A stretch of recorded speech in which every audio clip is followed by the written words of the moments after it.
What's up, everybody? It's another episode of Superbike Genius with Wile E. Coyote tonight. So, Super genius. yeah, dude. Like, is the Acme Rockets failing or what the fuck's going on, dude? The Rockets have been going around the racetrack.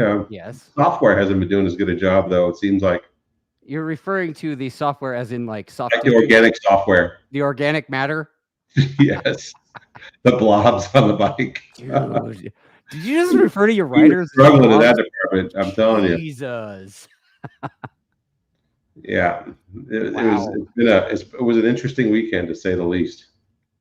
Well, I mean, look, I kind of dig the Wile E. Coyote thing. I was using like a country song, and you were like not down with the country song. No country songs. I liked Wile E. Coyote when I was growing up. Me too. He's always coming out with some weird physics experiment that didn't make any sense, and of course always failed. Yes. That's pretty much. Yeah. So and the adventure continued, right? Like on your trip home, you had some shenanigans there, right? Yeah, we can start from the beginning. Yeah, let's do it, man. I mean, I know because you sent me pictures of the bike before you left, but I know you kind of sort of got the band back together, you and JP, right? Yeah, it was. Has it been 11 years since 10 years since Motor America? Oh my God, has it been that long? Yeah, but it's been 20. I think it was 21 years since JP rode our bike there. Right. And that was the last time that he had gotten on the Superbike podium. Okay. So he had 2 seconds there to Matt Mladen. So I thought, hey, you know what? He's the announcer. Give him a chance to kind of get a feel for the bike's like, what the new track's like, and hopped on it. And dude, he was going pretty quick right away. I think he was like 7th or 8th in the first session. No shit. I mean, those guys are anywhere behind him should be. And that dude's older than Larry Pegram, right? I think he's so. Right about there, about the same. Is he? I thought he was a little older than Larry. I don't know. You could look him up on Wikipedia. There's people commenting about your background already. All right. Yeah. All right. Well, I mean, there was a goal for that.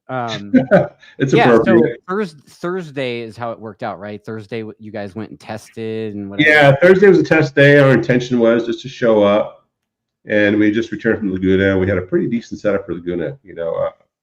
Camera was going pretty good. Jake was still struggling with his hand, and he went and had some surgery done. But unfortunately, I don't think it worked. Yeah.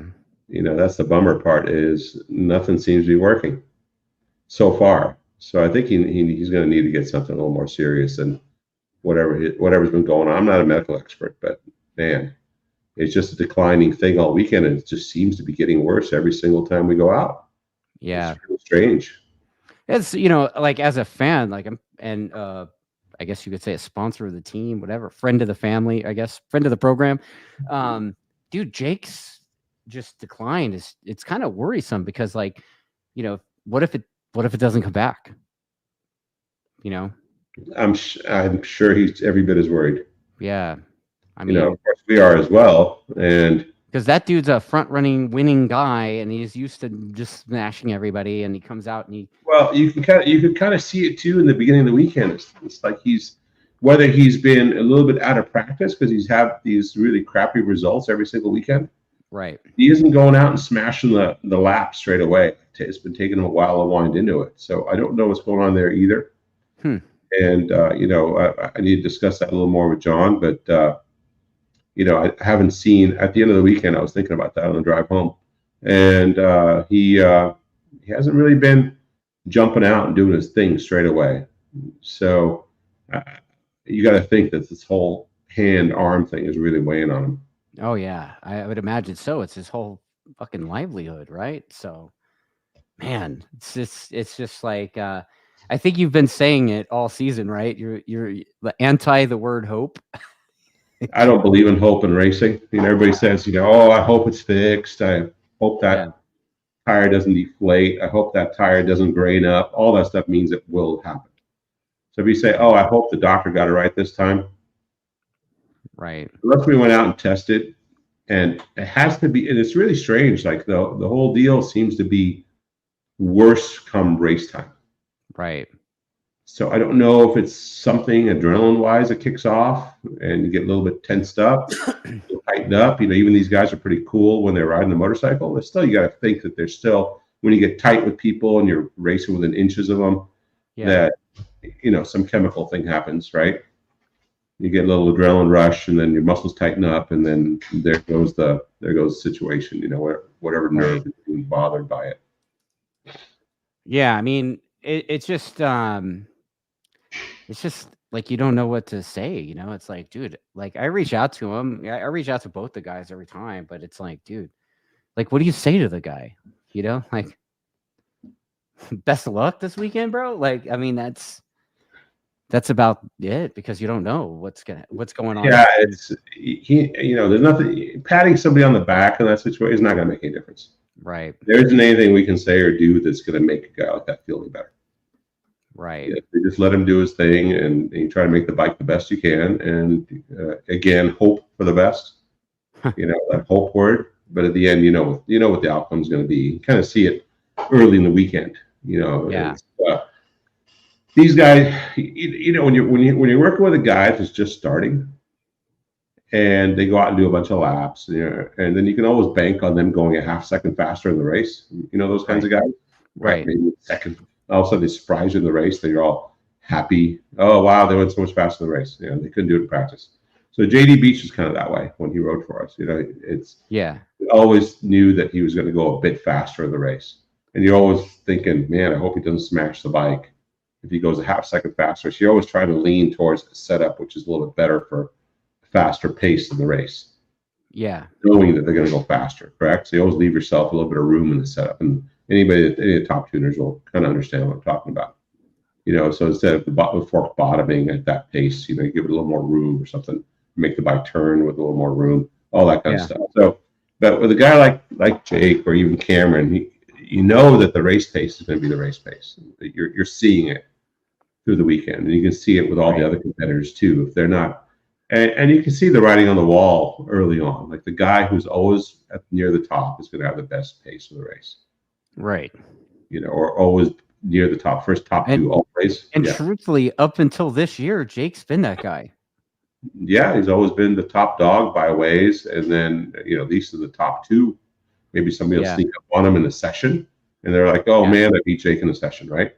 That was just like a year ago, and this year it just hasn't been that. Yeah, that sucks, man. And then your other rider injured himself before the weekend, like a couple weeks ago or something. How did that? Yeah, I didn't get the full skinny out. I guess he was running and twisted his knee or something, so he tore a meniscus. So he showed up limping. I'm like, well, what's going on there? And he says, oh, I tore my meniscus. I go, you gonna be able to ride? Like, I'll be able to ride. He's like, but that's what they all say. Well, I mean, he's the guy that shook your hand with a gummy hand, said he'd be fine. His hand's way better. Yeah. All the other stuff's getting broken. Yeah. Beat up. So and then so let's back to Thursday. So JP shows up, and it was pretty cool. The dude, gray hair, is exactly the same guy I remember. Pretty much. Yeah. When he ride the motorcycle. Yeah. And he was pretty amped up. He said he was nervous, which I thought was kind of funny. He said he was nervous? Yeah, he's pretty amped up. And he has a particular riding style, and we hadn't had a chance to even work on the motorcycle yet. It was basically Laguna settings. Okay. And those two tracks cannot be any further apart from each other as far as settings go. Yeah. One track is you really work on keeping the pressure off the nose, and another track you try to apply a little more pressure on the nose. That also too, Dunlop kind of screwed the pooch on the tires for the Superbikes. Really? Because we told them, bring the hardest stuff, because we test that for 2 days. Please bring the hardest stuff. And they went out with another team. I think it was Gillum. They spent a bunch of time there, but his pace isn't quite the same. And the way the bikes are balanced and the way they burn the tire and all that stuff, it isn't the same. They said, oh man, they did a bunch of laps on R3. I'm like, there's no way. And then he ran race distance on R5. I go, there's no way. And the R7 is going to be your hardest compound. I'm like, well, why don't you bring the R8? Because that one has better grip than the R7 most of the time and it lasts. So they didn't bring the R8 at all. It's not an option. So we spent Thursday trying to make the softer tires go. Okay. And then Friday they said, hey, we're going to make the R8 available. They sent out Little Bolton. So I guess they put a guy in a box van and, you know, raced across the state and picked up some tires and came back. And we only had 3 at that point, you know, 2 to race with and 1 to practice with. And the only time you could practice with it was in Q2. Oh, shit. And that's when they showed up that morning. So anyway, that was kind of a bummer since we spent some time at that track and it kind of threw us for a little bit of a loop. But, you know, yeah, it was the same for every team. So I'm not crying about that. Just I mean, wish, you know, I wish they would have taken. I wish they would have listened a little bit and brought at least the hard options for us, and then we could have been on those from the beginning. So anyway, so what happens with that is you end up with a soft rear tire. You know it's not going to go, so then you start changing the bike to where it uses the front more. So you start experimenting with all the different. And they brought 1, 2, 3, 4, 5 front options. So then you got to run the gauntlet of all the soft to medium to hard fronts to make sure that you can balance your bike to put less wear on the rear, and then you work on electronics, put less wear on the rear because you decide, hey, we're going to get this tire that's not going to go the distance. Right. You know, so the guy who can make the tire go the distance is the guy that's going to win. And then all of a sudden, boom, they show up with these R8s and throws all that out the window. You know, so it threw us for a little bit of a loop in that area, but that's just the way it goes. It's the same for every team. We were trying to play catch up a little bit with all the crashed motorcycles too. Yeah, injured riders and things like that. But so JP goes out and he does a session. He's like 7th or 8th. You know, I'm like, what? 50-some-year-old dude. But they didn't show his name because the guys in timing and scoring screwed up, and they put on Cameron Peterson's name because he's riding Cameron Peterson's bike from Laguna, and Cam was on a new bike. Okay. So they got the transponder screwed up, and Cameron's sitting in the pits because we were working on a shifter. We had a little issue with the shifter. So we missed pretty much the first session on Thursday. Okay. And so JP's circulating around with Cameron Peterson 7th and 8th. He's like, does JP have my transponder? He shows me the board. I go, oh, he's doing pretty good. Because we just sent him out and said, go play. You know, so then he goes, I think he does a 27-1.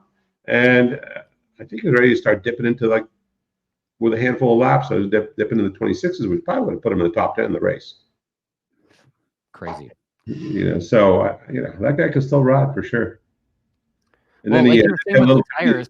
Yeah, a little with the tires. Bobier was saying something with the tires. Like he had a tire not come in. He said it was on the podium. Like the thing never came in. Yeah, they've had that before in that BMW. It's really strange. I don't know if they missed the mark on the warmers or the pressures or what. Because what happens generally with the tires, I probably shouldn't give away this, but I will. The fans probably enjoy it.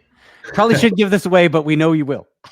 Yeah, whatever. It doesn't matter. I mean, they'll eventually figure it out. But what happens, and because Dunlop will tell them anyway, because they look at all our information, we give them all their information, even though they don't want to pay attention to us. So anyway, so that what happens with a tire when they first roll out, it takes a big dip in temperature.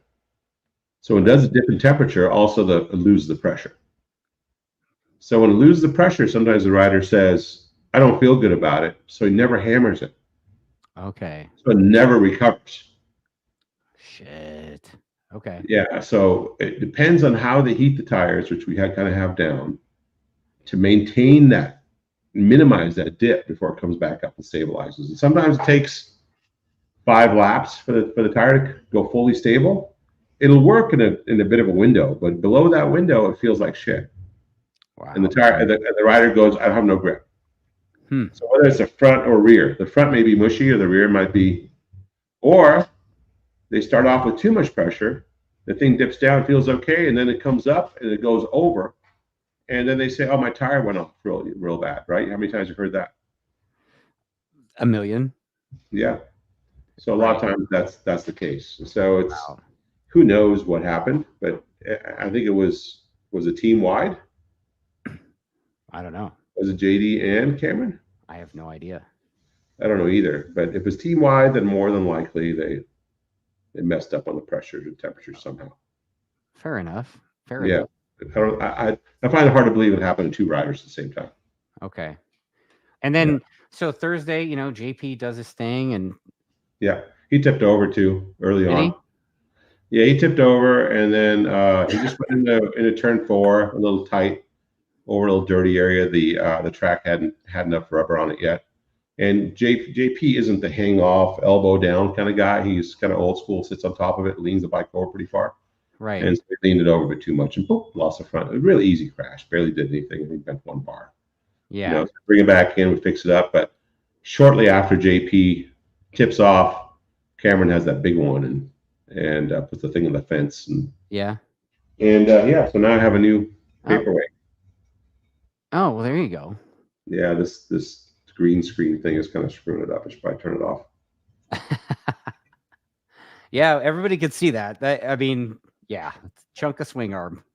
Yeah, the axle broke. The thing landed on so hard on the tail, it snapped the axle on the nut side. So the swing arm, the way it's designed, the Europeans do the same thing on Yamaha Europe.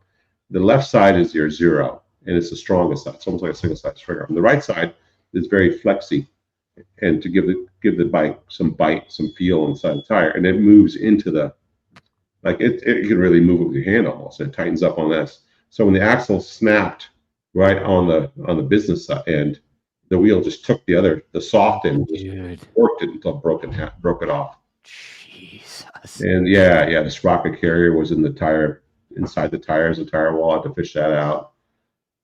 After that session was over, after the day was over, we had to go out with, find more parts of the bike because it was everywhere. Oh man. Our GPS receiver was somewhere, and the little cam thing, and the dash was somewhere else, and it was like an airplane wreck. Oh man. Yeah, it was like what, a 220K crash, 140 miles an hour, something like that. Oh shit. Yeah. 140 mile an hour crash. About like that. 35. I mean, so what was salvageable off the bike? The oil filter? I think I had a dent in it from a rock. Oh, so salvageable. Actually, the Yamaha frames are so strong. Yeah. The frame is still good. We put a new swing arm on it and another set of forks and clamps and some inserts with steering head, and we at least did the preliminary string lining on it, and it looked good. It wasn't out of whack. So that's kind of the way you can tell, is you just look at the overall and you go, man, if the front wheel, rear wheel in alignment, the frame can't be damaged. There's no way it got bent straight. Okay. So anyway, we were able to kind of get that thing to be a spare something. It wasn't fully ready to be ridden yet, but it was a roller anyway, Okay. And honestly, the team did a great job. Right.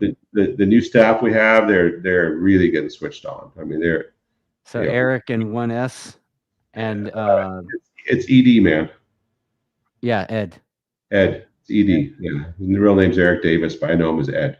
Yeah, Ed, 1S, and Robbie. Eric, 1S, Robbie. Yeah, those guys are doing a great job. Yeah.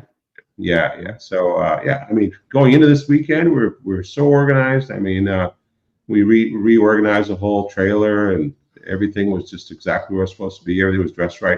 We were ready for action. We came with all our ammo and bullets and beans and everything, and used them all up. Okay. Back to Wile E. Coyote. Yeah, no shit, right? I mean, I saw Fernando. Fernando was using the "We Will Rebuild," and like the $6 Million Man music and stuff. Oh yeah, Fernando's kind of funny. Fernando doesn't say much. When he does, it's either intelligent or funny. Or both. Or both. Yeah, usually both. Yeah. Wow, man. So, and then Jake on Thursday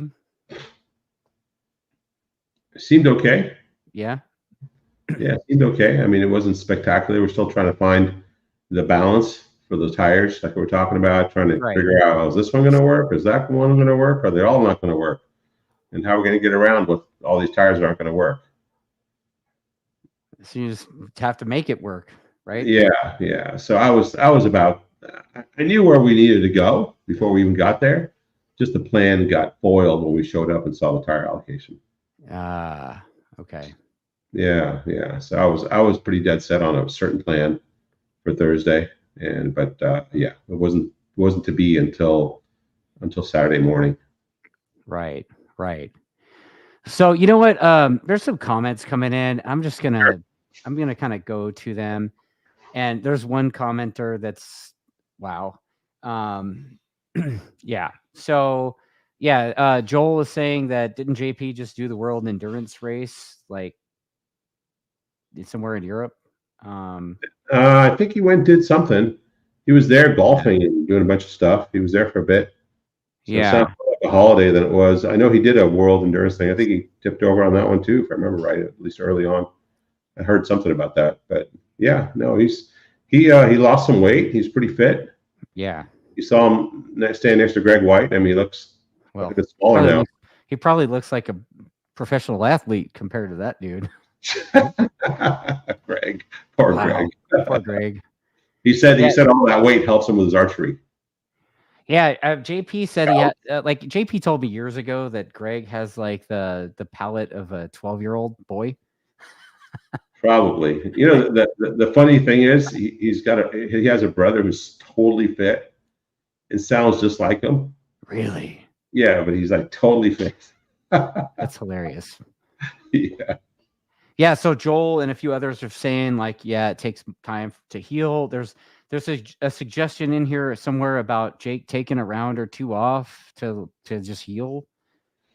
You know, I talked to Tom. He's the Yamaha guy, Tom Halverson. And I said, you know, it might be a good idea at this point, since all we could race for is P2, right? I think the championship, unless Heron gets run over by a truck, you know, the championship's a little bit out of bounds, right? I mean, it's not impossible, right? But it is. So, in my opinion, it's impossible by seeing where we're at right now. I don't think it's possible for us to do it. And unless a miracle happens between now and Kota, which I don't see it. I said it might be good if Jake went somewhere that was like SDK went to Europe. When he was there, he was having the same issues and had his arm done, you know, and he had a bunch of scar tissue and things like that. So I heard about those guys there. It might be a good idea for Jake to just go ahead and get that stuff done and take the next two off. So I made that suggestion. I don't know if they're going to take it or not. I don't know if Jake's going to take it. You know, Jake, I'm sure he wants to finish the season off, but I think the sooner he can get his work done, the better. You know, kind of right off this season, coming back strong next year. So are you suggesting to like take a pause, get the thing fixed, and be ready for testing? Well, they did that with, I don't know if you recall, they did that with Cameron Beaubier, the Yamaha, the season that he injured his shoulder. I think he had a near high side. Well, that's right. Yanked his shoulder. 2018. 18. Oh yeah, 18. Yeah, that's the one that Tony Elias won the championship. That's right. The one 17. That's 17. Heron rode for us in 17. That's right. Heron rode our bike 18. So 17 when he was riding the Mean Superbike, and Mean quit. Yeah, the Mean team quit, and we were helping those guys at the time. They took the rest of the year off, and so Yamaha said, "Hey, you want to ride our bike?" He was going pretty good on the Mean bike, and he won the championship super stock the year before in 16 when we helped him do that. Right. And so he filled in for Beaubier for a couple of rounds when Beaubier got his shoulder done. And Beaubier came back strong in 18 and won the championship, right? And he won in 19 and 20. So then there's another guy talking about this guy's name is Mudge, and I suspect he watched some of our build breakdown stuff. But he's asking you why you don't run a manual cam chain tensioner. Is it because the stock tensioner absorbs frequency vibrations from the timing chain and valve train noise, or is it just? Yeah, it's the odd fire engine. It's a cross plane. So on an even fire engine like a BMW or a Yamaha R6 or a number of them, the chain pulses aren't as violent, you can say.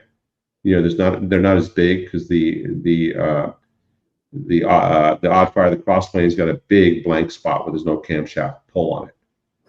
The pulses are quite erratic, and we found the manual tensioner, the factory team or the World Superbike team does the same thing. They use a manual tensioner. Found the manual tensioner does the best job for keeping all that stuff aligned and makes the best power, honestly. And it's pretty much no worry. You know, it's hydraulic. You do run the manual one? No. The OEM one. Sorry, the OEM one. Okay. Yeah. Just to be clear. Okay. Yeah. No, we do not run the manual. We tested them before. Okay. And they are a lot of work to maintain. You're like constantly fiddling with those things. And I don't think it's a reliable package. Any manual tensioner we put on, not for that model anyway, not for the crossplane. Okay. The automatic is just way better and way less issues and is totally reliable.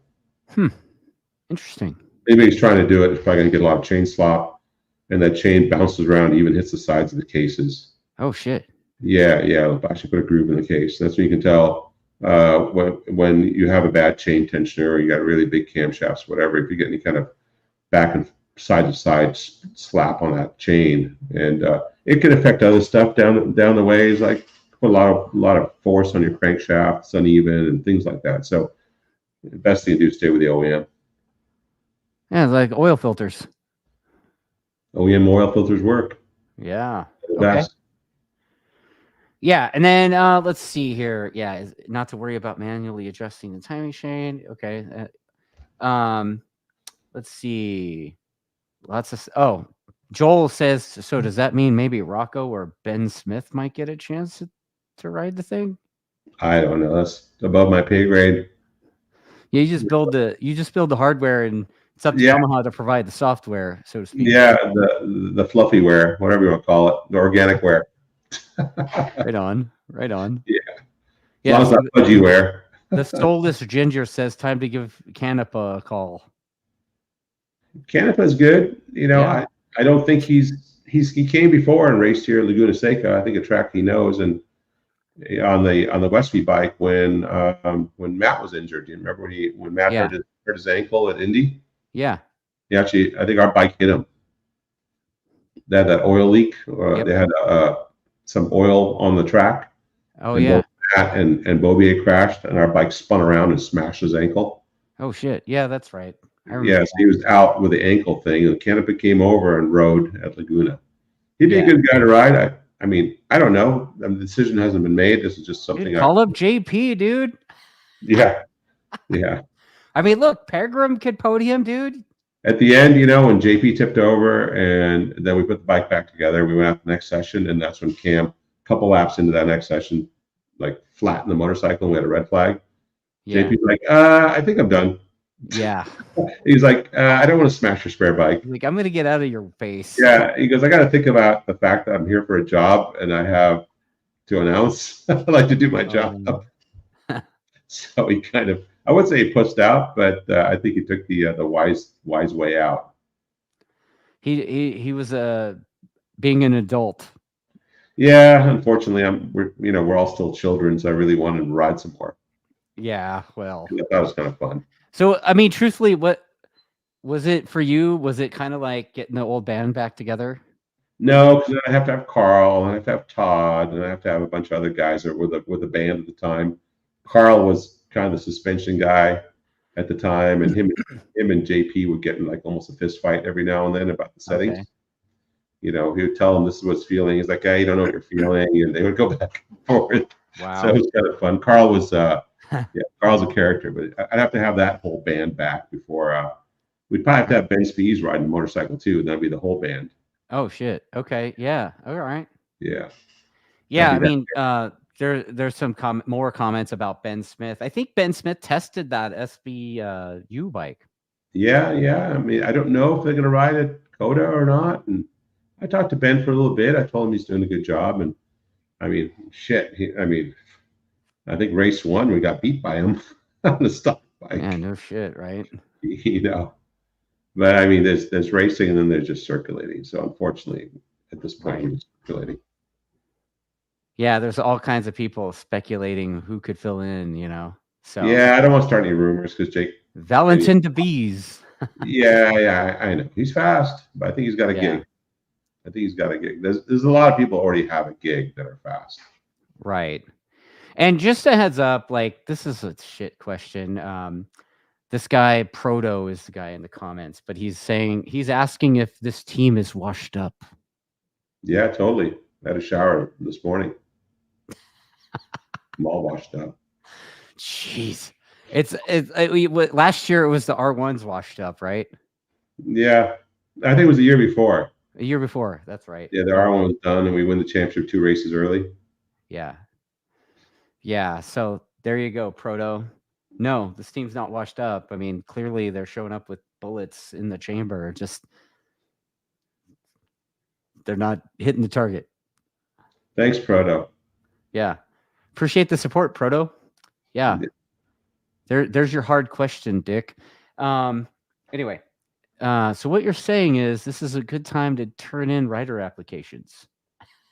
That was August Nord, by the way. All I'm saying is I made a suggestion. Doesn't mean any of it's going to be followed. Right. Yeah. I would like to see Jake race at the top of his game. Yeah. Everyone wants to see that. Yeah, that's what I would like to see. I'd like to see that Jake that was loosey-goosey, jumping curbs and doing all that stuff. Not the guy who, circulating around because he's afraid he's going to hit someone because he can't go for the brakes. Man. Because he can't feel it, right? Yeah. That's got to take a shot to his confidence too, right? I mean, could it be possible? That's what I was getting at, because he's had all these episodes that I think he goes out fairly mild to probably. I mean, again, this is just me speaking. I haven't talked to him at all about this because once we get the racetrack, he kind of works with John. Yeah. The whole weekend, and I just give technical support. Some suggestions on chassis dynamics, and then of course Marshall does electronics. So we're there as kind of a tech backup, but they kind of work together on how he's doing and where he can make time and things like that.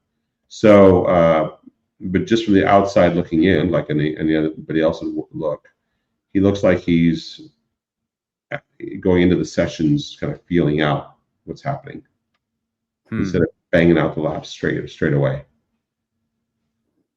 Okay. That makes something sense. I've noticed lap time wise. Yeah, there's people asking if it's, if this is an issue that's Jake's developed suddenly, and I don't think it has, right? Like he's been addressing that. No, it's been going on for first time we ran into it that I noticed it was being talked about was Road Atlanta 22. 22 or 23. When are we going to Portimao? 22? 21. 22. Yeah. So it had to be 22 when he had the issue. And then he went and got some work done. Yeah. About 21 when he had the ankle screws taken out. He was feeling really good. And I thought in 22 he had an issue with his hand, and then it wasn't that big a deal. Like it came and went. Right. And then in 23 it was really bad. He struggled basically the whole year with it, and it kind of came and went too. But he was able to, do well. And then this year's been the worst. Wow. Yeah. I think he's had, gotta say, 4 surgeries at least. That's tough. That's a lot of surgeries, man. Yeah. I mean, I don't know. I don't have an answer to it. I mean, I've heard all sorts of stuff with the arm pump shit too. It's like once you get that surgery, it's like guaranteed the scar tissue is going to come back and you're going to get worse, But then I've heard there's newer procedures that maybe it's not the case, orthoscopic stuff. I don't know. I'm not a surgeon. Yeah, I have no idea. Neither. I'm a recipient of the surgeries, not. So you've had it done too? Yeah, I got the little fancy scar. Okay. I did the carpal one. Yeah. K&N oil filter. I have to thank for. Oh, that thing. Yeah. So. But yeah, like, I think I told you this, like while I was at Grattan, some dude had a K&N thing happen. Same exact thing that happened to me. The O-ring blew out the side of the thing. And I'm like, dude, really? Yeah. I heard that. It's crazy. Yeah. But they fixed it, right? I haven't heard about it. At all. I remember at one point they banned the filter, right, from certain organizations. Yeah, they did, and I think Motor America allows them again. I think they wrote a check. I don't know. I mean, if it's a problem like that, I'm sure they would have. Yeah. They would have fixed it in R&D. Yeah, it sounded like the pulses were pushing the thing back and either making it roll out or. Well, mine, I think if you recall, mine achieved torque against the case prior to engaging the O-ring. Yeah. So if the case is being pressurized, imagine the thing's pressurized and you're running, 5 bar pressure. So the thing is going to be flexing. So if you're flexing and then you have a thread, it could start spinning. Right. Depends on how you have your thing wired or clamped. Maybe if it's not wired 100% the right direction or whatever, it might roll off enough to give that O-ring enough space to kick out. Just like so, mine. That's a fixed R&D. It was still torqued and it still had an oil O-ring on, the hose clamp and safety wire and everything. It just O-ring was sticking out the side of the thing. Yeah, wow, it's a lot. Another dude crashed in that guy's oil too. So yeah. Anyway, what do you think of the performance of the other teams? I mean, SDK being in the front. I think the top pro guy, I can't remember his name, the rider. Alex, yeah. He comes by and says hi, and he's a really nice guy. And I think I said this before. I gave him a tour of our transporter at one point, and he was wondering what it took to run a team. And I said, yeah, man, if you got the resources, you should try. And he did, so he kind of thanked me a while ago for giving him some encouragement. And I think SDK is riding really good. Yeah, I don't think he's had the full break yet that he needs. But I think they're right on the edge of it. It seems like, I don't know if they're making a mistake with their tire choices, because he's always fast in practice and qualifying, but he doesn't seem to go the distance as well. There's some of the races he has, but not all of them. So like I said, with this choice of tires we had this weekend, it was really easy to go down a rabbit hole trying to make the soft stuff work. Yeah. I mean, it looked like his pace was good.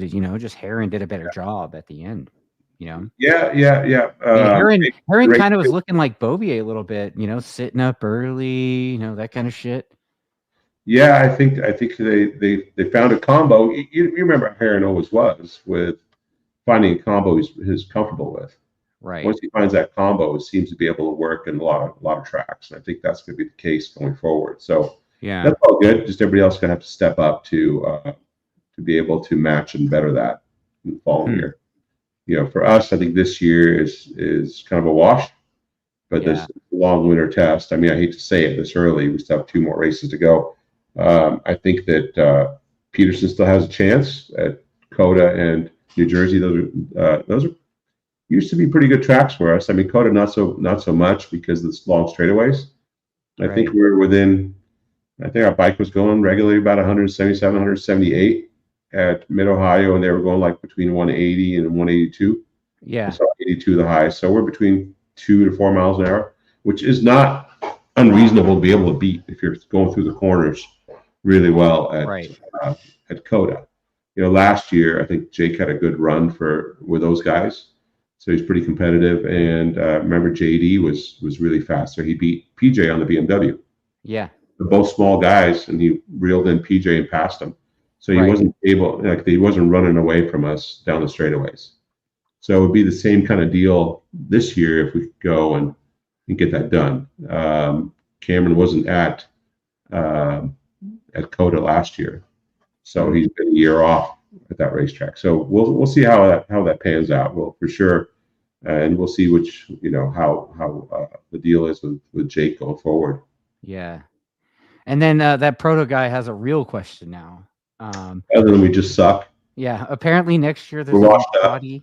Yeah, there's a new Ducati, almost everything new. Apparently are they ditching the stupid single-sided swing arm thing? I heard not on the race bike. I hear it's 1 more year. So it leads me to kind of what was going around the paddock this last weekend. I don't know if the fans want to know this or not, but it'd be interesting to get some perspective from the audience and to see what they think of this. But Ben Spies, I mean, I like the guy. I worked with him when he was just a kid, and I like to think that we helped him in our small little bit get to where he's at. Just a tiny little bit of the building blocks. We taught him a little bit about data, and then how the Formula Extreme bike, the leader bikes worked. He was a 17-year-old kid, wherever he was, hopping on a 220 horsepower, no traction control, no wheelie control, nothing, trying to make sure he didn't kill himself on it way back then. Anyway, so I've been talking to him as he was building this Rahal team quite a bit off and on.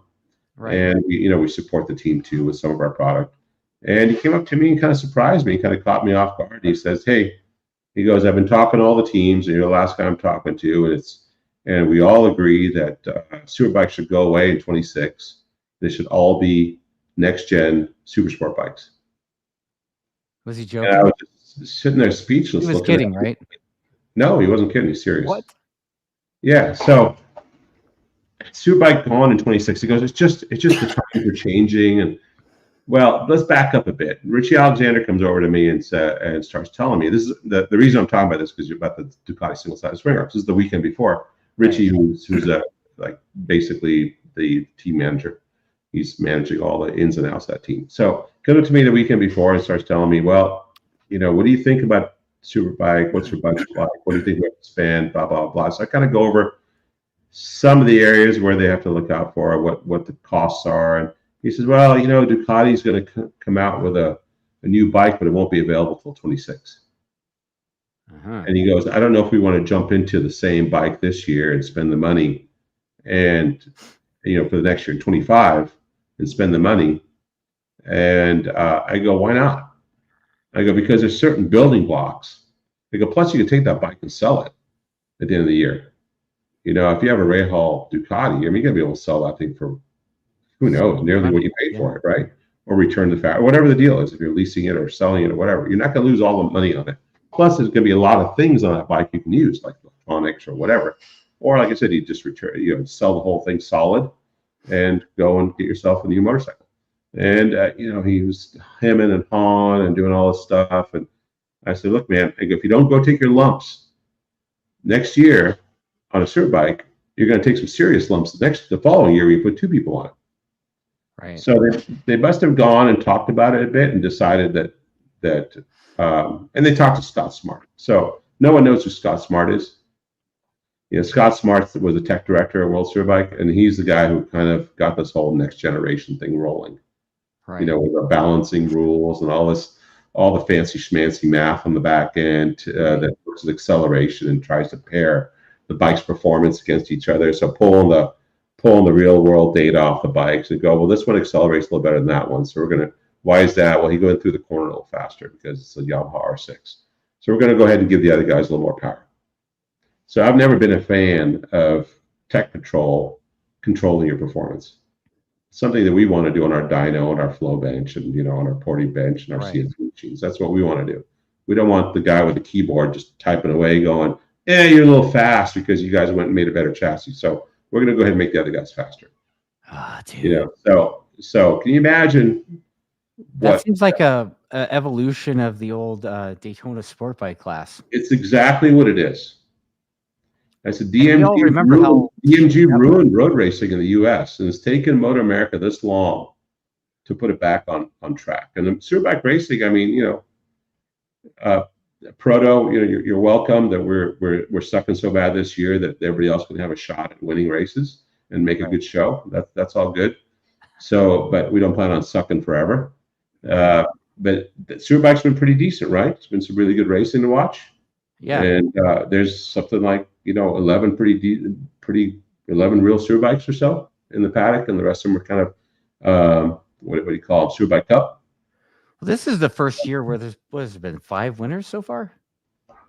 Yeah, no, it's been a pretty good spread of winners.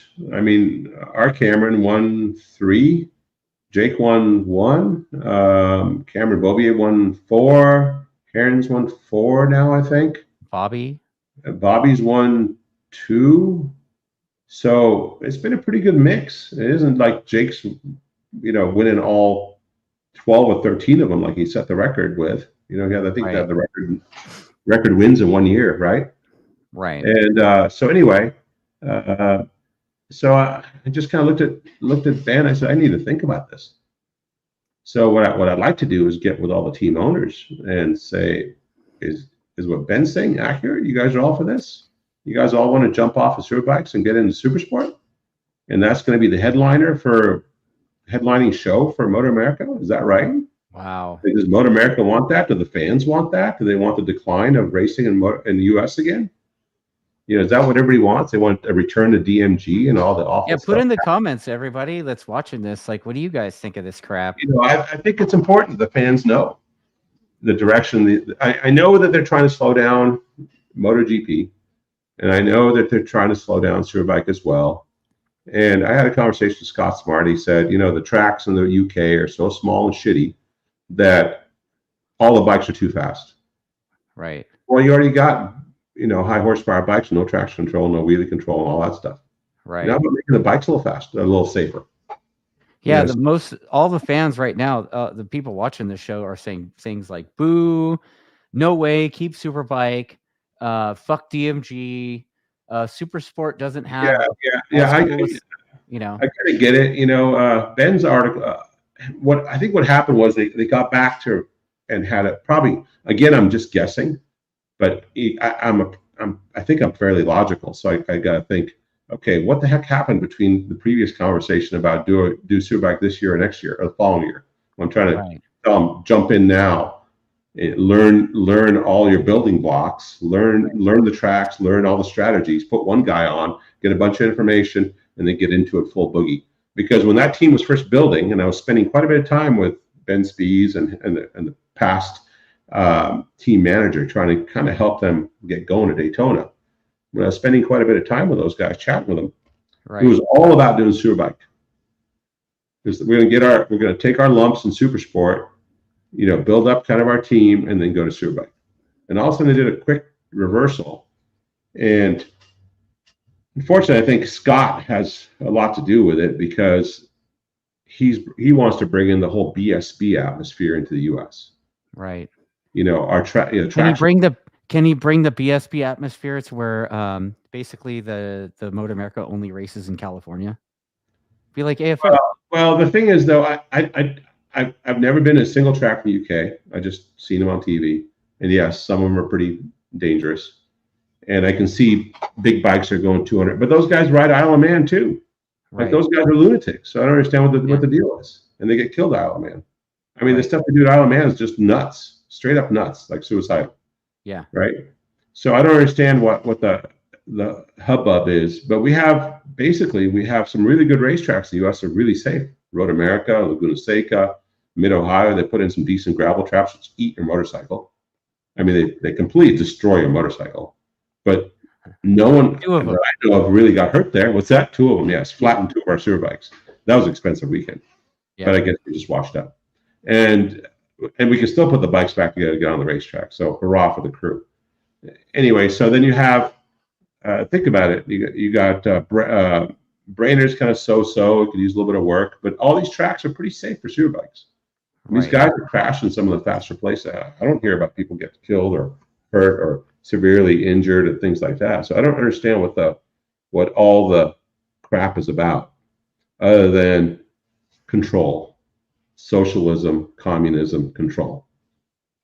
And this is America. We don't deal with socialism, communism, except for maybe for this election. I don't know. But anyway, so it's not my thing, So I was again a little shocked by what he said, and I hope it doesn't penetrate. And I hope the guys in Motor America leadership understand that going backwards to the DMG thing is not our thing. I mean, I've always lobbied for it. Hey, let World Superbike take the lead. Let them do all the legwork. And let's try to be as close as possible to them because they put on a pretty good show and the bikes are pretty competitive. Unless you have one lunatic like Top Rack who no one can touch. But for the most part, the bikes are pretty close. Like if you go further back, no particular guy is like running away. Right. Yeah. It's usually, Batista was that guy. And then other than Top Rack. Yeah. But then when they put in the weight rule, Batista really struggled. Yeah. The combined weight rule. We should do a combined weight rule here. If JD is gets a feel for that gigantic gas tank on the BMW. Hey, JD's little, but he's probably not super light. He's strapped around that stupid gas tank. He can't move around because the thing's made for tall guys. Well, and he's built like a Tasmanian devil. So once they get him comfortable on the bike, you can see him. Maybe he'll start winning everything. So why not make the bikes balanced with weight? Like they do the World Superbike. So I'm all for that. I'm all for following the World Superbike methods. And yes, eventually, maybe the leader bikes go away. They were not here, in the beginning. It was all TZ 750s and 500s, and that was our Formula One, and it became Superbike when they went to the Eddie Lawson style, sit-up bikes. And then you know, the GSXRs, the slingshots, and all that stuff came around. Everything got fairings on it, and everything, you know, evolved. But it's been leader bikes for how long? Since the 70s. Right. And what survived in American road racing? Superbikes. Right. Super sports changed faces. There's been 750s, there's been 600s, there's been thousands. The DMG already did all this. They already went to this silly Daytona sport bike. They tried to turn around. They wanted, back in the Daytona Motorsports group, just like NASCAR, they wanted to have control. We need to have flat slides and restrictor plates. Well, I mean, you know, that they were doing that with the Buell, right? That restrictor plate on that, but they had an unfair advantage because they were kind of all about giving the American bike a leg up. You know, they had 1,000cc, pretty much all you can do Buell racing against some 600s. So, but now the 600s are kind of gone. So I kind of understand balancing out the middle bikes with some 1,000cc bikes are balanced out. I can't see it being the premier class, even if. Well, maybe Baggers is going to be the premier class, and then, you know, Superbike will be 600s. There's only like 10 or 11 of those things, and they're really expensive. Right. I mean, they're really expensive. So Superbikes, I think, are same price or cheaper than Baggers, especially if you amortize all the costs across. You know, like Ben was saying, well, the ECUs are expensive and this and that. I said, dude, we have some of the same ECUs on our bikes since 2017, 18. You just change the software every year. You know, the software the factories give you for nothing. You know, you get a software update. They're by the rules, they're bound to give you the updates. Right. Well, in the comments, it's all about Superbike. It's all about support for Superbike. Kind of talking shit about. Yeah, so all I got to think is this is some type of meeting they had, and they decided, well, we're not going to spend the money in Superbike. And they said, well, how can we be more effective in what we do, and you know, how can we make it more worth it for these big teams, you know, like Ray Hall or whoever, to be in a super sport class? Well, let's make it the premier class. Let's just go ahead and lobby everyone and lobby the series to make this a premier class so everyone can come down to us instead of us stepping up. That's the way I heard it. Maybe those weren't the exact words that were told to me, but that's what I was hearing. Okay. That makes sense. So I had a chance to think about it, and I haven't had a chance to talk to Ben again. But, you know, he said, well, there's only 5 Superbikes in the paddock, blah, blah, blah. I said, what are you talking? And I was thinking to myself, where did you get that from? I go, there's 2 Suzukis, there's 2 Ducatis, there's 3 BMWs, right? There's 3 Yamahas, that's 10 right there. Actually, it's 4. If you count Flinders, he built pretty much a proper suit. It's 11. And then there was somebody else who makes 12. Can't think of who I'm missing. I say 3 BMWs? Anyway, so there's 11 or 12 Superbikes, which is basically the way Superbike's been in the U.S. forever when the factories were involved. There was always like 10 or so really fast guys, and you had a number of privateers. So there's a number of guys that are building Superbikes or pseudo Superbikes, in which gets you your 18 or 20 entrants. Right. You know, your Superbike Cup and all that other stuff, which makes for good racing. I think there's a mix of winners this year. What Wayne Rainey and Chuck Axel wanted is coming true, which is us second, right? And everybody else winning. That's this season. So I don't know what anyone can be unhappy about. Right. I mean, the only thing they should be unhappy about is that Honda's still pussing out of Superbikes, so for the most part. I think if the right team came along, and I know that, you know, you had Gillum on not that long ago. I heard part of it, just a little part of it. Yeah. And I know that they want to, you know, inch their way up into Superbike, but they're scared of this or that. Cowie. Cowie, I can't see Cowie coming back. You know, maybe one day, but I doubt it. I think the ZX10's on its way out. Yeah, because they're going to that Bimota thing in World Superbike. Yeah. So I think Cowie is switching to a partnership with Bimota to stay in World Superbike. I don't know if that's a contractual thing. I don't know how all that politics works over there. But, you know, they have 21 entrants or whatever, 22 entrants in World Superbike, and it's a pretty good show. Yeah, August Nord says the only way Euro Trash wins is to mess with the rules. Parenthetically, she says legal cheating. Yeah, I mean, I don't know. I don't know about all that. I think every bike night. What's that? Is it bike night? Yeah, it's bike night all the time down the bar down the corner there. Right on. But anyway, so that was one of the things that after after having 2 smashed motorcycles and having to listen to Ben, I was like, I'm still motivated. So David Cross says Superbike is a necessity for professional road racing. So, Yeah, I mean, a lot of us struggle with change. It may come eventually. I mean, the whole hybrid, electric, this, that, whatever may happen. Yeah. I don't know it's going to happen by 26. I don't think it should happen by 26. And some manufacturers may quit making liter bikes. It doesn't mean all the rest of them have to stop. I was talking there's a few comments from Chunky Buns, and she's saying to tell you that she said hi because now that you guys have been officially. Yeah, no, she came by and she kept waving, "Hey, come here, come here, come here." I'm like, "Who is that?" It's all right. Yeah, I'm not the fan-oriented guy. I'm not over there shaking everybody's hand because usually I'm trying to fix all the shit that we got going on. You're usually hiding in the rig, looking at behind the computer or something. I don't know. I got food poisoning that weekend too, so I wasn't really feeling it. She's got. She came by and said hi. Yeah, nice. She's a super nice person, and she introduced herself, and then she goes, "By the way, I'm Chunky Buns." I'm like, "Oh, okay."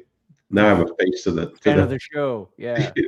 Yeah. So she's got some funny comments about how, if there are those controls, there's going to be a very excited Jen Bauer with a clipboard ready to enforce them. She's already very excited about everything. Yeah, but who knows? Yeah. Who knows? I like to think I'm pro-U.S. and I like everything that the U.S. stands for, and some of that's creativity and competitiveness and one winner and not a whole bunch of winners and all that stuff that makes us the great nation we are, and that's in even our sports. Right. Yeah. Yeah. I mean, I had an interaction with her at Laguna that I was less than stoked on. She's like, dude. Yeah, sometimes the tech people get to be pretty stern because they're supposed to be the cops, and sometimes some cops are a little over the top. And there you go. Tech cops are every bit as bad as regular cops when they go over the top. So there's Cody Krager says he thinks you should build a Moto 2 chassis. That when Moto America first started, Chuck Aslan came to me because we built that CRT bike, Race Moto GP. Right. And we did, all the basically wild cards here in the U.S. that they came to. And so Steve Rapp wrote it, and you might know he got a couple points. Yeah. But anyway, so nonetheless, they asked me before they even took over from DMG, the series, when they were thinking about it. I heard there's just rumors. They asked us asked me what it would cost to build a bunch of Moto 2 chassis, so they could start a series with Moto 2 style bikes. Oh shit. So that was kind of the concept then, and now they're kind of morphing into this whole Kramer thing, right? Oh, okay. Where they get the kids on the Kramer Junior Cup, right? Yeah, the Eliminate Junior Cup. They're doing this Kramer thing, which I think is great. I think there's a place for bikes that are all matched like that. Right. That would be the lower levels where you want to see how one kid performs against another. Right. With equal equipment. It isn't Pop's money. It isn't being on the best team. Although having on a good team would definitely help because you can get the chassis up faster. But some kids don't even know how to set up a chassis. They're just going to go ride the shit out of it. Well, do you think that would be kind of like a better stepping stone for the American kids to go overseas? Something like that Kramer thing? Well, there's two paths, right? So there's like 3 style instead of riding shitty budget street bikes. There's 2 paths the way I see it. The one path is what Ben Speed's kind of he wasn't the norm. He went above and beyond. He basically he started in racing small bikes, 2 strokes, and then he went to super sport, basically 750s, things like that. And then he rode our bike. And rode a leader bike in Formula Extreme, and then he went to Yosh, raced Formula Extreme, won championship, raced Superbike, won championship, couple, right? Then he went to World Superbike, first year won a championship, and then he went to MotoGP. I mean, Yeah, the full-on career. I mean, awesome, right? Right. So that's why it really shocked me that he was talking like, let's do super sport and that'll be the pinnacle or whatever they're calling it, next gen. Yeah. And I said, how's that going to be the pinnacle? I didn't get it. But, it's getting towards the end of the season and a lot of guys are running out of steam. So you come to a guy, go, oh, you're going to save a bunch of money. You're going to save this. You're going to do that. And I go, okay, all right, whatever. Just tell me what I need to do. Guys throw their hands up. In the season getting punched in the face, it's easy to throw in the towel. Yeah, I mean that's the way it kind of sounds, and yeah. I want to know if this is actually unanimous or people are just saying, like, sometimes when you have a guy like Ben Spies in your face going, not in your face, like, hey man, what do you want to do? But he's a pretty famous racer, did a really good job for himself, right. World champion, right? MotoGP, I think he's on the podium. I don't think he ever won one, did he? I think he was on the podium. And, world champion, World Superbike, AMA champion. He left right before the DMG thing happened. Right, just in time. Exactly the right time. So I don't think he went through all that to understand what the heck was happening, right? Right. Yeah, so now we got the gardener out there mowing away. So Cody Greger says we need to do a build breakdown video of the CRT bike. That'd be fun. Yeah, let's do it. Yeah, I mean, it's dated now, but that thing was pretty damn cool. I mean, if you look at actually some of the parts that were in it. Yeah. Like especially the engine. Yeah. I mean, that was a real Akira engine. It was it was a CNC custom casting head, all CNC ported. Molly pistons, Penkel rods. That was before they started dumbing down Superbike engines.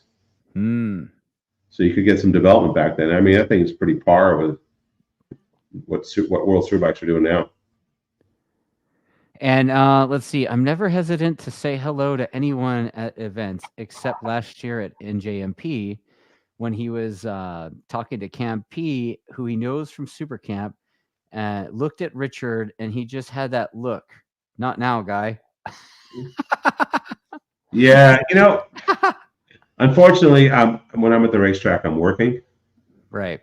And I know that some of it is shaking hands with the fans, and sometimes I'm really busy, and when I'm at work, I work. I recognize that look, David. I recognize that look. He gives that look to me all the time, even when I'm at the shop. Yeah, it's he's like, "Could you go? Called bad timing. How about you go get me some ice cream, dude?" Like, yeah, it's called bad timing. Yeah. If you come back later, I'll chat with you, no problem. Right. Yeah. Yeah, people are saying they'd love to hear more about that CRT bike. Shit, I'm gonna have to go down to the shop and do some filming of the CRT bike, man. Yeah, I think they still got a tank full of alphas, probably a bomb sitting in our showroom. Things probably gonna burn down our building one day, spontaneously combust. Oh man, that's crazy. It is cool. It is in the showroom. I walk by it every time. Yeah, billet chassis, billet swing arm. Everything's all custom fuel tank and all that's custom fairings and carbon brakes and all that cool shit from back then. So what's the plan? Like when's Kota? Kota's in a few weeks, right? 3 weeks or so. Yeah. So what's the plan between now and Kota? Honestly, I mean, back to the hope word. I honestly hope Jake's hand doesn't turn around and he's ready to race, and we can maybe salvage second. But man, I'm just not seeing it. The statistics aren't there. Yeah. I mean, if you look at the results every single weekend, it seems to be getting a little worse. And at some point, you got to say, "Wow, I wonder if we're verging on dangerous." Right. Because he kind of ran up on. I mean, he said the lever came in race one. If you saw the evasive action he took, he hit the back of JD, I believe, going into whatever that 1, 2, 3 or the 3A, 3B, whatever that section is right there. I forget the keyhole. So running in there. I don't know if he just didn't get the lever pulled back far enough, so it came back to his knuckles. But I know he's been kind of pulling the lever back a little bit so he doesn't have to reach for it, because I think it's a little harder when you have to reach for it, as far as how much he pumps up. So, you're thinking to myself, man, if those kinds of things are happening, at some point you got to say, dude, you got to get that shit fixed. Wow. I mean, I saw some commenters on my show last night about his re-entry. And it's like, dude, what does he expect him to do? Chuck the thing in and wipe out? Well, the grass was wet, first of all. So you could have, no matter what you did, you could have slide into that area. Right. So it probably was way better to drive into that area than put the bike on its side and smash out a few people. Right. So there are certain parts of that track which are kind of dangerous, like where Cameron fell. He fell on that right, and it went into the immediate left-hander, went through the gravel trap, tumbled across, and went across the racetrack and ended up above the air fence in the main fence. Right. So stuck. You know, they had to go winch it out of there. So if you you know your bike's bad when you use the word winch. Yes, crane. We have to get a crane to get your bike out of a fence. Yeah. And then you have to go after the day is up and look through all the gravel traps with like a metal detector to find all the goodies. You know, you had to you guys had an after hours treasure hunt. I mean, but it happened twice. He did the same thing, and basically in qualifying one, which he ended up getting, you know, medically was called medically unfit. He had to go and get it on Thursday. He had to go to the hospital to get an X-ray. They wouldn't let him ride until he got an X-ray. Okay. Because he couldn't walk off the racetrack. He had to have help. Oh, so his ankle was swollen. So he went in the next day, and then unfortunately, and went through the next day okay. He I think he was taking some painkillers, so he puked inside his helmet during qualifying. And then so it didn't get a good run in Q1, you know, after FP1, Q1, and then in Q2 he low sided in turn 1 on his fast lap, and then put the thing in the air fence again, put the fence, and tumbled pretty good. Same thing that Bobby did. Yeah, he had a pretty good off too, you know, and they smashed up pretty good. Yeah, there was a lot of crashes that week, and it wasn't just Cameron. I mean, there was a bagger too, right? Up. Wasn't there a bagger all wadded up like that too? High rate of speed. I don't know. There was already on Thursday. There was a bunch of guys stacking them up. Yeah, and it seemed like getting the balance on the front tire was super important. I think Cameron Bobier crashed his. Why is the lawnmower guy going to show up at night? It's amazing to me. So, and then Hayden Gillum, tossed two of them, right? But those were in races, right? Yeah. Yeah, I know he did one in race 1 or 2. They did one in Superstock, race 2, and then Superstock. Oh, okay. Yeah. Yeah. So, yeah, it just I think the track just needs to come in a little more, get a little more rubber. And the rain, constant like rain off on.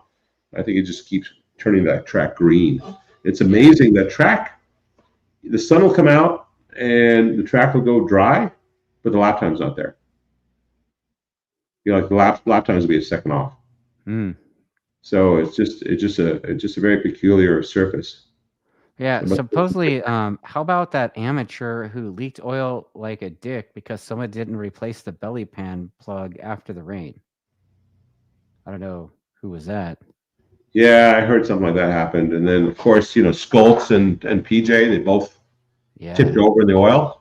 Right. So that was a little timing and scoring, a little snafu. They should red flag that thing, but they didn't. So the bikes went all the way around and got smashed up in some oil, which there's a story about that too. And Spies did the same thing when he was riding our bike. He crashed in Pridmore's oil. Actually, they did a whole lap, him and Semke, and they both fell down in Pridmore's oil. Yeah. It's happened before, right? Yeah, it happens. Yeah. What kind of damage control do you plan on doing for the next races? That's what Joel's saying. Damage control? Our bikes were running.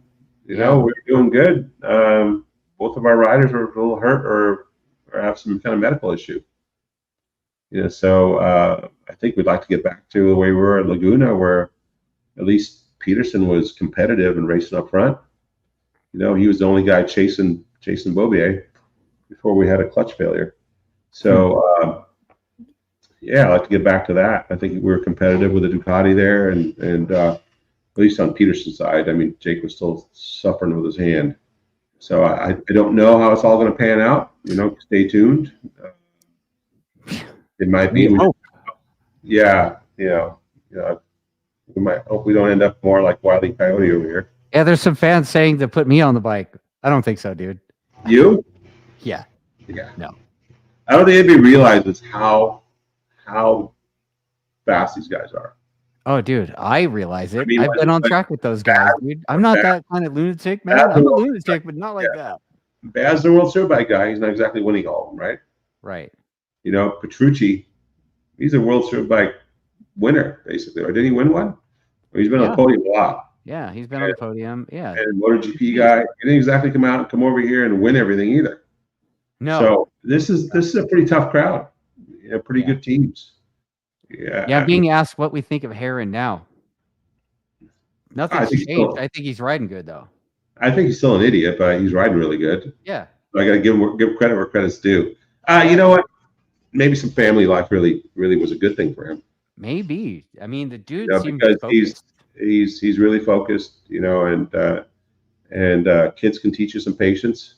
Maybe Rachel's slapping him around a little bit, keeping him in. I don't know. I don't know what the dynamic is there, but it's probably been good for him. I think he's doing a great job. Yeah. Like, dude, he's riding like we talked about it before, right? Like, they got to find that window of setup for him, and then once they find that happy place for him, he's on fire. It looks like they've done a great job there, and dude, even Baz is getting good too. Like, that dude's kind of coming. Seems like he's improving every round, basically. Yeah, if that team should keep those two guys for next year. They probably are. I don't know. Yeah. Know what the deal is there and how much it costs, all that kind of stuff. I'm going to go throw a rock at the gardener right now. I mean, our lawn is not that big.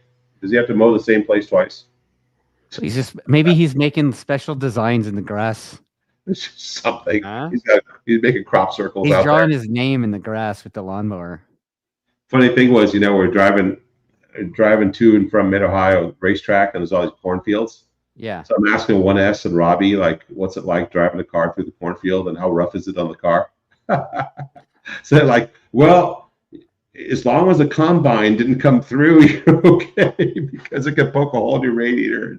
And people ask you, like, why is the bottom of your car all shiny? You got to lie. So those guys, they're from the Toolies. They know how to drive through cornfields. Dude, I was surprised by Michigan too. Like, when I went out there, like, I had no idea that Michigan was such a corn state. Yeah, I mean, it's only lefty because of Detroit. Can we get any washed up World Superbike guys to ride for us? Talk to Tom, dude. That's a Yamaha thing. Yeah. No. Unfortunately, we don't have any really great options right now. Right. I think Cameron will be good for the next race. Yeah. His ankle will be better. Hopefully, he didn't break it. He said he got an X-ray. It's all good, but the thing was swollen big before the race, and he was taking some Motrin or something and throwing up in his helmet. So it was just a bad weekend. Eesh. Yeah, there's people suggesting that I be the test pilot. Like, I've done the test pilot thing for the shop, and I suck. Dude, like, you guys have no understanding about these super bikes. They're so gnarly. Like, truthfully, I rode your super bike, Richard, and dude, I felt like a fat slug on the thing because the thing's so much faster. It blew through all my markers, brakes better, everything does everything so much better that I just felt like a giant turd on the thing. Yeah, it would just take you a little bit of time to get the timing down, but you can't just put anybody on it. Yeah. That's the problem. Yeah. Because the brakes, Pridmore was talking about the brakes. They go, oh my God, the brakes. You get these World Superbike calipers with Z04 pads, and the thing just stops. And the way the geometry is, it doesn't even lift the rear tire off the ground. Like, you really have to work to get the rear tire off the ground. So it's really made to stop. We've really made our bike into a really strong stopping motorcycle. And so you have to be super fit. You have to be able to ride that motorcycle 10-10. If you ride at 90%, you're just never going to get the setup. Yeah, it feels like super rigid. And then I was like, I'm hanging off this way, but the turn's already coming. I'm like, fuck, I got to get over here. And then the arm pump. Like, I thought I was going to fucking die. I was like, dude, what am I doing? This is stupid. I went faster on a fucking stalker. Yeah. Yeah. So that is the case. Yeah. So Yeah. So if you're not ready for that type of, yeah, motorcycle, it's going to take a long time to be. You can't it's expect anyone to hop on it and be fast. I don't it's care super who it is. fun to ride though. I mean, it was super Yeah. fun. It was just like it was a lot. It was shocking Yeah. how it came off the corner, how it Yeah. makes power, how much power it makes. Like it eats up ground like crazy. So Yeah. Yeah. yeah. Like And and it's super fun watching the guys when they're on one because yeah, dude, Hayes did a good job on our bike last year, but yeah. he was Superbike champion multiple times, and Yeah. he's no stranger to the podium, so he knew his No. way around. Pridmore hopped on and thought the bike was nice and fun, and obviously the guy was a world champion, AMA champion, blah blah blah. So he's been around racing for a long time. Xavi Flores rode our bike in a test. He said it was a very pleasant bike to ride. He thought it was very nice and gentle. So you can imagine he's ridden everything though, from MotoGP to World Superbike, and he thought it was a really pleasant bike to ride, especially over the bumps at Buttonwillow. And he said it feels a lot like the R6. Huh. You know, a few laps on it. So you get all these different perspectives. I really enjoy when other people ride the motorcycle because you get a different perspective, especially, mainly fast guys, right? Like you made fun of me. Darren Marshall actually called me on the way home after I rode the bike. He told you how much you sucked. No, he was like, "Look, man, like I know you're not setting the world on fire, but seriously, what do you think? I'm looking at your data." Like he was looking at my data. I'm like, "Why the fuck? Like you're not going to use that except to make fun of me on the show." Yeah, you'd be amazed what we learned. Like, no shit. When Greg White rode the bike at Brainerd, that one test we did, he was actually leaned over more than Heron. Yeah. I swear to God, I'm gonna murder this guy. What is wrong with him? It's like midnight out here. Wow. That's I remember that. I remember that. Anyway, so yeah. And by the way, we have Ontario Coast Angling suggesting that if you and I ever make our way to Toronto, we'll get a free fishing charter. I don't know if it's just as hard to go into Canada as it is for Marshall to come from Canada, but the dude gets like pulled in the secondary screening all the time. Well, look at him. He doesn't look like a terrorist, man. The guy's like milky white. He might be a robot. Those are the ones that can't be trusted, right? Yeah, maybe so. Wow. Yeah. Oh, the long guy's listening to the podcast, laughing his ass off. He probably is. Got some headsets on, bastard. Why is he mowing the lawn at night? Did he come during the day to do this shit? Wow, man. Wow. Yeah. Well, okay. So I guess you got some bikes to build and parts to replace, and we took an inventory today. We're actually really good on body work, and the worst thing was this stuff. Yeah. Stuff that's hard to build. This kind of stuff takes time. I think I asked you before, but like, how long does it take to make a swing arm?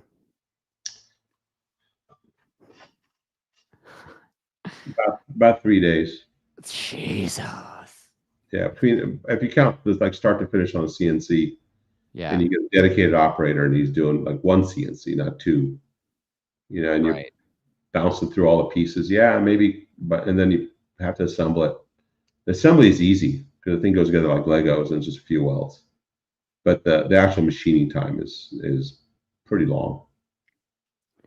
That guy Proto says, Richard, not building anything. What's the point just to save the money for wheelchairs? What? I don't know. I don't know what he's saying there. Is he suggesting that you're building stuff to save money, or I don't know. You make everything in-house, basically, right? Yeah. Yeah. It's your thing. Money for wheelchairs. Yeah, I don't know. I'm gonna be in a wheelchair soon. I might be. Well, you are double 30, so there's that. Yeah, 60 times around the sun. Eventually you want to like roll around the sun instead of walk. Well, I mean, you have a pit bike, so yeah. That. Just make wheelchairs for both the guys. Wow. The guys don't need wheelchairs. They're plenty fit and they're great riders. Yeah. Just seems like we're just not getting a break this year. Yeah. That's the country song, right? But except we don't talk about country songs. We talk about Wile E. Coyote shit. I like country music when it's not whiny, somebody crying about their dog getting killed or some other thing. Their truck breaking down and they're spilling their beer. Spilling his beer or whatever. I don't like those songs. Too much whining. Someone was leaning more than Jake or Cam. Yeah, dude. Like they use their body to get the thing off the side of the tire. Yeah, I was talking about Greg White until the lawnmower guy came by. Is he gonna come by here again? Holy shit! How many times did he mow this lawn? Anyway, so this is the show, everybody. The cherry on the top of our weekend. The cherry on top of the weekend was on the way home, right? Oh yeah, I think we had an IED and an IED. You should have heard that thing going off. No shit. Oh man, it was boom. And when you're pulling a 53-foot trailer, transporter, and I mean I was driving, so all of a sudden boom! I look out the mirror and there's just tires and shit flying out the side. Cars are swerving. Oh shit! Chunks are flying. I mean, no sooner did I get to the side of the road to go look at it, it already ground down one of the rims. Oh wow! And it felt like one of those crazy Texans took a rifle round and shot both of our tires out because it wrecked one of the. I mean, took one tire, took out the other tire, took the whole fender lip off the trailer and shot it out. Took the little dust thing, threw it off. I mean, I've got a little work to do on the trailer too now. Oh man, dude, yeah, we were there for 6 hours and it was 110 degrees. Oh, that's nice. That's always. Luckily, the AC worked good in the truck. Oh, the AC in the truck works good now. Yeah, we had that fixed. Oh, there's that. Finally, thank God on that. It was right on the border of New Mexico and Texas. Oh shit! Right at mile marker 0. I can see the New Mexico side right there. So 6 hours. Stuck there 6 hours. 6 hours. Yeah, they changed shifts, so the guy couldn't come out right away and then he had to come out with a newbie guy, and he was teaching him how to put the tires on our truck.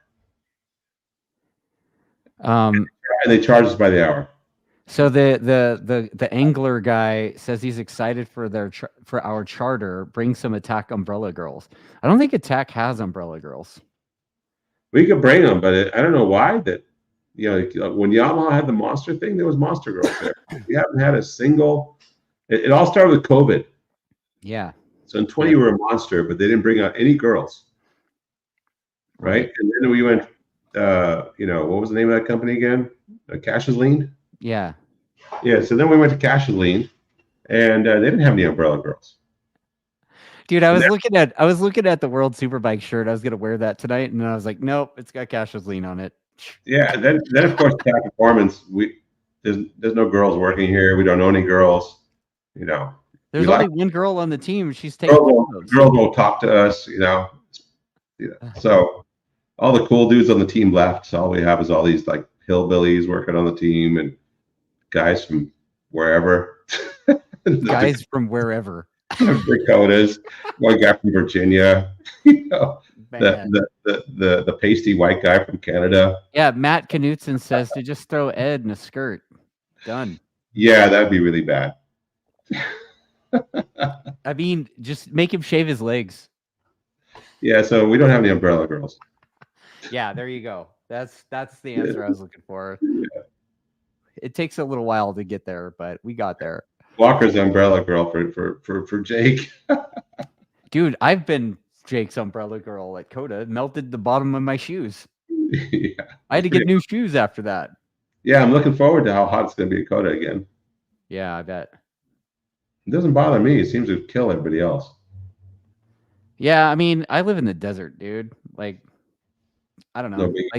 We went to Kota earlier this summer with some friends of mine, and it was pretty warm out there, and everybody there was like, "Oh, it's so hot," and I'm sitting there like, "What are you talking about, bro? Like, I live in the desert. This is nothing."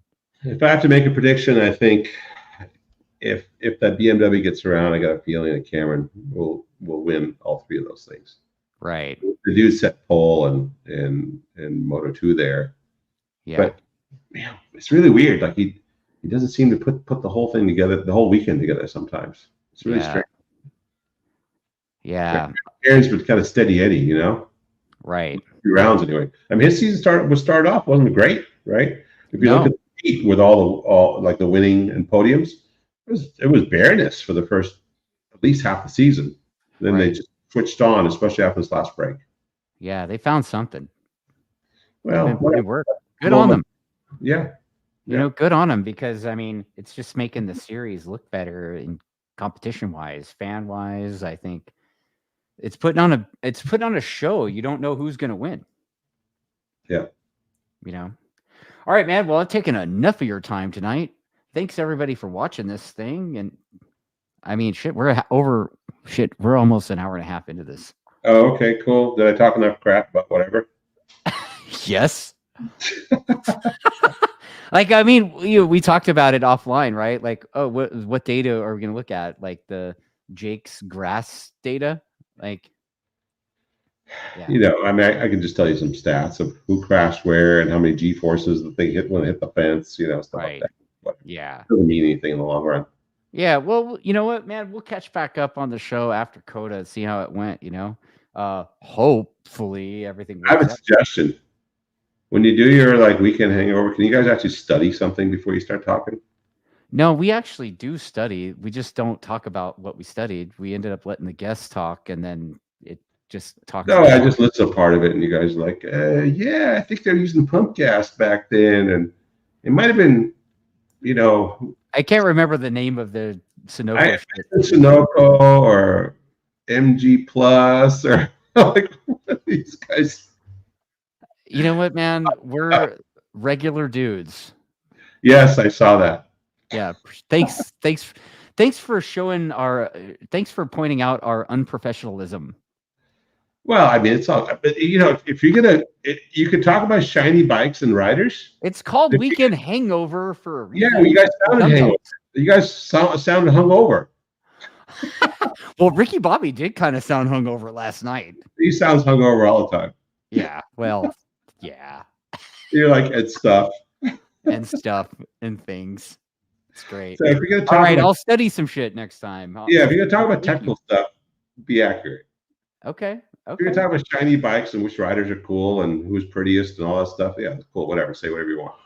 All right. Well, thanks for that feedback, Richard. Appreciate that. I'm always here for you. Right on, man. And thanks for watching this stuff, you guys. And thanks for all those comments and all that. And please keep watching, like, share, and all that. Subscribe. And go next gen. Yeah. No next gen. And should we make a T-shirt should we make a new attack shirt that says all washed up with a circle and a line through it? No. Comments like that just motivate me more. So keep them coming. Yeah, dude. Right on, man. Yeah. Well, cool. Thanks, guys. Right. Peace. Later.